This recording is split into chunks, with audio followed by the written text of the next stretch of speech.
Labdien! Šodien mēs atrodamies Skandagras kompetenci centrā. Te atrodas Skandagras izmēģinājumi gan kviešos, gan rapšos. Šeit ir minerālu mēslu izmēģinājumi, šeit ir augu aizsardzības līdzekļu, regulātori, šeit ir šķirni izmēģinājumi. Salīdzināts tiek dažādas rapšu un ziemas kviešu šķirnes. Nekad mēs paši nevarētu izmēģināt tik daudz visu kaut ko, un mācīties no citu kļūdām vienmēr ir labāk nekā no savējām. Šodien varam redzēt, tā interese ir diezgan liela, jo bija sapulcējuši 300 zemnieku šeit. Kompetence ir tas, ko zemnieki novērtē. Šādu izmēģinājumu rezultātā kompetenci iegūst gan Skandagras darbinieki, gan arī zemnieki.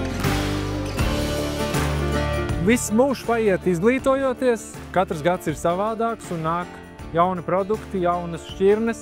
Tā kā izglītība ir ļoti liela nozīme un, ja kāds to piedāvā, to ir jāņem pretī. Tiekamies nākamgad, kad atkal varēsim redzēt jaunas šķirnes, jaunas tehnoloģijas, kā arī satikties ar sev pazīstamiem seniem un tuviem zemniekiem un arī jūsu konsultantiem.